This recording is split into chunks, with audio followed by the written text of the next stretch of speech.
Hey friends, I'm super excited to announce to you today the name of our church plant. For a while now, a lot of people have been asking us, what is this new church going to be called? What's the name? And that's been something that we've been praying about. And when you're naming a new church, it's really a lot like when you're naming a child, which is something that Chastity and I know pretty well since we did it just a year ago. When you're naming a child, you think about not only a name that you like, right, but a name that has value and has meaning, that says something about the person you want that child to become, right? Similarly, when it comes to planting a church and choosing a name for that church, you want to discern, you want to pray about what God's desires are for the character of that church, who He's calling that new community of believers to be, right? And it's with that in mind that I'm extremely excited to say that the name that we are announcing today is Rooted Community Church. The name comes from Colossians chapter 2, verses 6 through 7, which says, "And now, just as you accepted Christ Jesus as your Lord, you must continue to follow Him.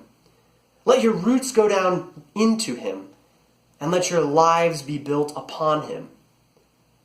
Then your faith will grow strong in the truth you were taught, and you will overflow with thankfulness."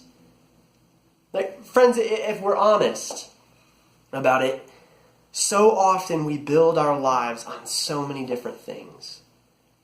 On our jobs, on our relationships, on the accumulation of wealth, and whatever. But there's really one thing that our lives were meant to be founded upon, rooted in, and that's Jesus Christ. And the same goes for a church, right?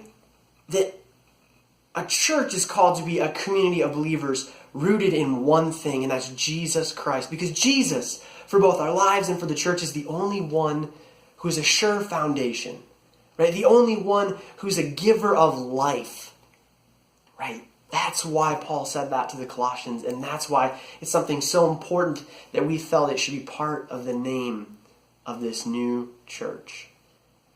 Now, if you want to hear more about the name, you can check it out on our website that we've launched as well, which is called berootedindy.com. You can also follow us on a number of social media platforms, whether it's Facebook or Twitter, to keep up to date with all the different things that are going on with the church plant. We want you to know what we're doing all the time so that you can be a part.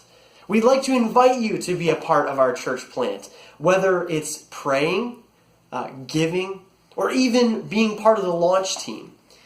We know that not everybody can geographically be here locally involved in a church plant, and even that not all people are called to be church planters. But friends, we all can be a part of this plant together in one of those ways. So I thank you for tuning in this week. I'm so excited to share this news with you. If you have any other questions, comments, you'd like to hear more about it, you can not only check us out on that, but you can also contact Chastity or I directly. We'd be glad to hear from you and glad to talk with you. Until next time, thank you and God bless.